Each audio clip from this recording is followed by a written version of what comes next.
안녕하십니까, 시트헌터입니다. 오늘은 물생활을 하면서 한 번씩은 경험해본 거품에 대해서 얘기하고자 합니다. 어항에 거품이 생기면 혹시 물이 깨진 것이 아닐까 라고 걱정하시는 분이 많으실 텐데요. 결론만 말씀드리자면 거품이 생겼다고 전혀 걱정하실 필요가 없으며 동영상을 보신 후 잘 관리만 해주시면 됩니다. 자, 거품이란 기포가, 이런 작은 기포들이 모인 것을 거품이라고 합니다. 그러면 거품이 왜 생기나요? 질문하면 그 이유를 설명하기 위해서는 조금 어려울 수는 있지만 표면 장력과 양 침매성에 대해서 조금은 아셔야 합니다. 자, 우선 표면 장력을 보면, 표면 장력이란 말 그대로 표면에서 물 분자들이 강한 인력으로 서로 당기고 있는 힘입니다. 서로 당기니까 어떤 현상이 벌어질까요? 표면적을 수축하여 작아지려고 할 것입니다. 실생활에서는 물이 이렇게 물방울처럼 동그란 구슬처럼 보일 겁니다. 이것은 다 표면 장력 때문에 그렇습니다. 그러면 여기서 질문을 하나 하겠습니다. 표면 장력이 클수록 거품은 어떨까요? 잘 생길까요? 안 생길까요? 당연히 표면 장력이 크면 거품은 생기지 않습니다.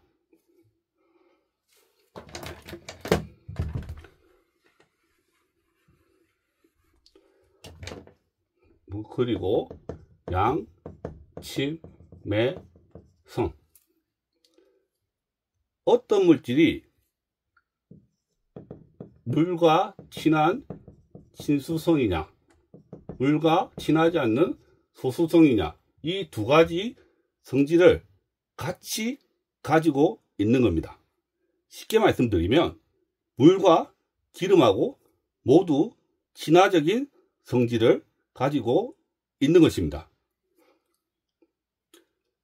일상생활에서는 보통 계면 활성제라고 합니다. 계면 활성제 하면 어떤 게 떠올리시나요? 퐁퐁 같은 세제들에 많이 들어있는 것이 계면 활성제입니다. 자, 계면 활성제를 사용하면 실생활에서 어떻게 되는지 한번 보실까요? 자, 우리가 설거지를 할 때 접시에 이렇게 기름이 많이 껴 있습니다.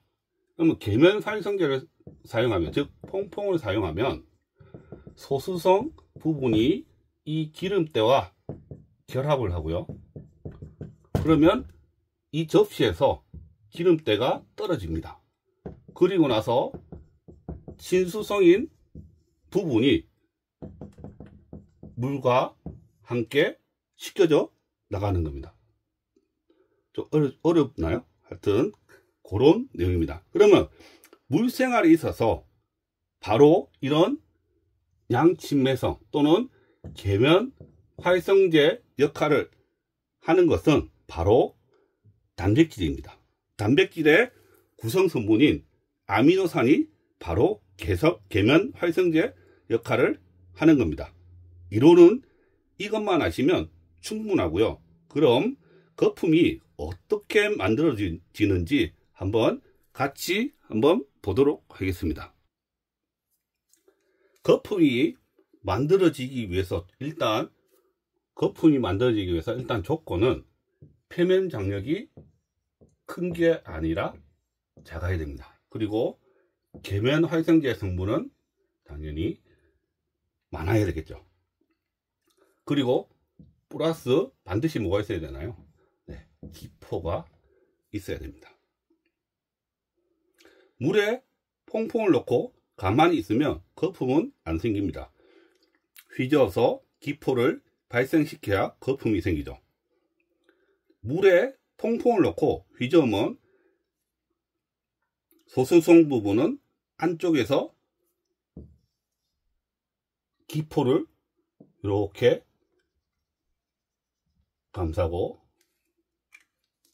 진수성 부분은 바깥쪽에서 이렇게 기포를 감쌀 것입니다.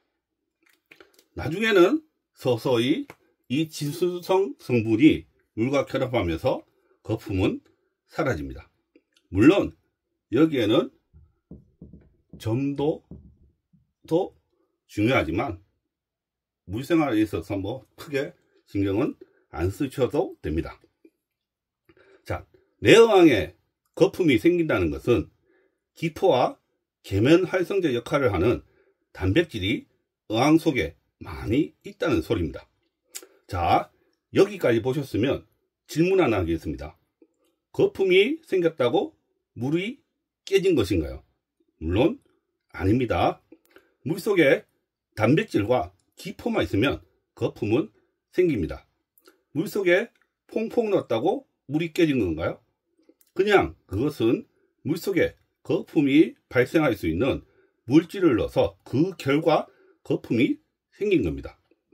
자, 두 번째, 공기방울이 터지는 것만 봐도 물이 잘 잡힌 것을 알 수 있나요? 아니죠. 그것만으로는 알 수 없습니다. 물이 잡힌 것은 지라균 같은 독립 영양세균과 관계된 것이고, 거품은 딸파 같은 종속 영양세균과 더 관계가 있습니다. 사료가 들어가서 사료 속 단백질을 아미노산으로 분해하는 놈이 바로 독립영양세균이 지라균이 아니라 종속영양세균이니까요. 그래서 보통 종속영양세균의 박테리아제를 사용한다면 처음에는 사료를 작은 단위로 분해하니 거품이 많이 생기기도 하지만 어차피 없애는 놈도 종속영양세균입니다. 아니라고요? 한번 보겠습니다. 물이 잘 잡히면 물속에 암모니아는 없겠죠. 자, 한번 보시죠. 이게 묽은 암모니아 수입니다.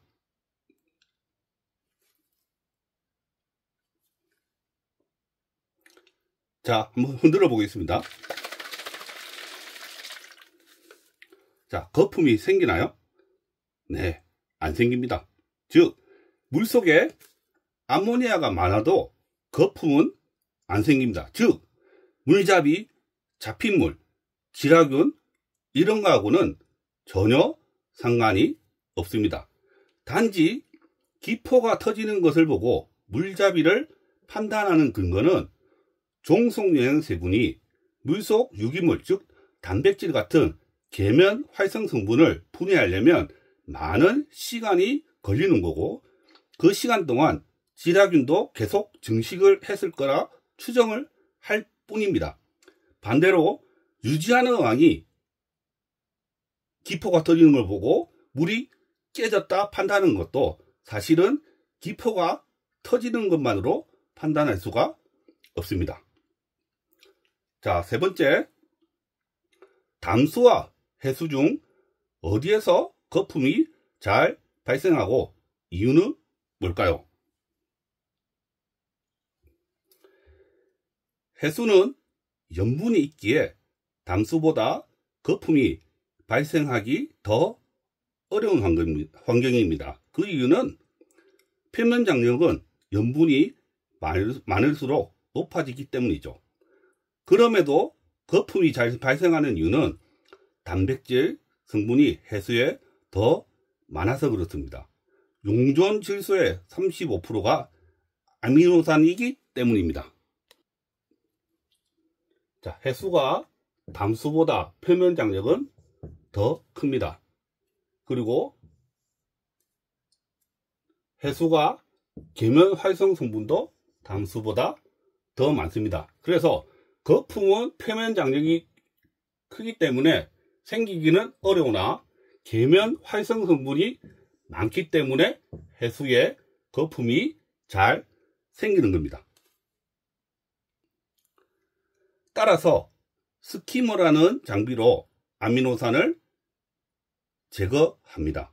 담수에서 안 쓰는 이유는 바로 담수는 물 속에 아미노산 성분, 즉 계면활성 성분이 거의 없기 때문에, 즉 계면활성 성분이 없기 때문에 해수처럼 거품이 잘 발생되지 않습니다. 자, 그런데 내 어항에는 담수인데도 왜 거품이 발생했나요? 자, 해수보다 담수 어항이 표면 장력이 더 작으니 같은 양의 단백질, 즉 계면활성 성분이 들어간다면 담수에서 더 거품은 잘 발생할 수 있습니다. 결국 사료를 많이 준다든지 단백질 성분이 높다든지 아니면 환수를 안 해서 단백질 등 유기물의 농도가 높으면 거품이 생길 수도 있는 겁니다. 자, 초기 세팅이라면 소일, 중고여과제, 중고바닥재 속에 있는 유기물들이 물속에 많이 녹아들면서 거품이 생기니 이것은 시간이 지나면 없어집니다. 딸파 같은 종속영양세균들이 계속 분해를 하니까요.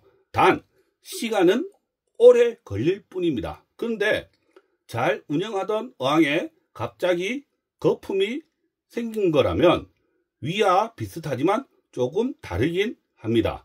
최근에 뭔가를, 즉 계면활성제가 될 수 있는 단백질 성분이 높은 사료나 뽕잎 같은 것을 줬다든지 아니면 생먹이를 줬다든지 아니면 어항 속에 물고기 사체나 똥, 사료 찌꺼기들이 계속 남아있다든지 아니면 지금같이 기온이 올라서 박테리아들이 더 활성이 되었다든지 등등 이유는 맞지만 결론은 너무 걱정 안 하셔도 된다는 겁니다.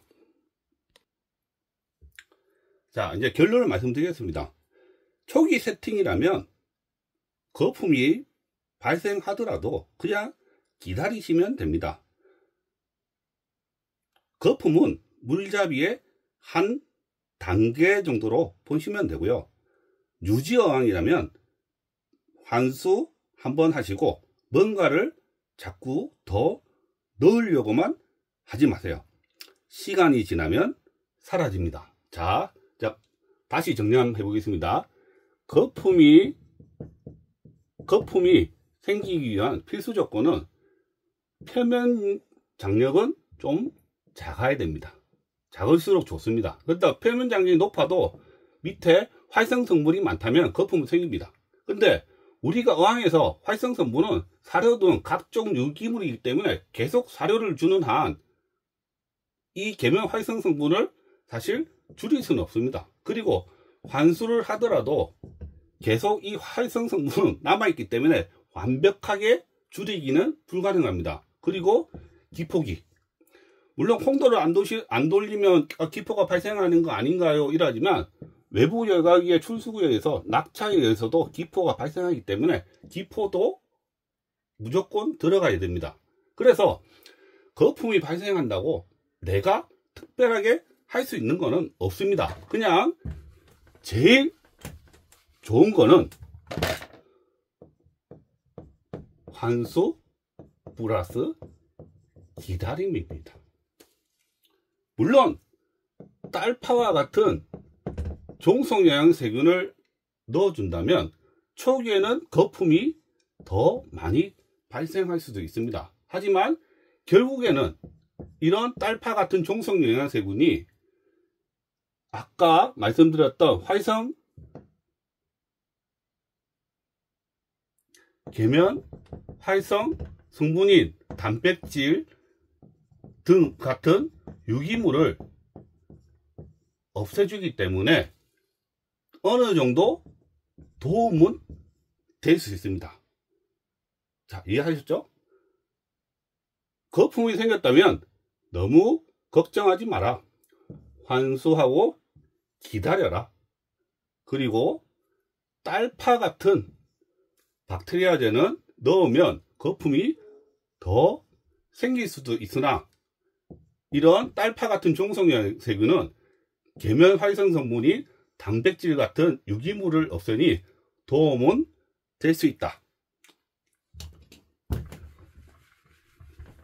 자, 여과기 추가 도움 안 됩니다. 별로. 왜? 아미노산은 너무 입자가 작아서 물리적 여과가 거의 불가능합니다. 그래서 어떤 분들은 거품 생겼을 때 여과기 추가하라고 하지만 그렇게 도움은 되지 않습니다. 자, 오늘은 거품에 대해서 알아봤고요. 다음 시간에는 다른 주제로 찾아뵙겠습니다. 그러면 오늘도 즐거운 물생활 되세요.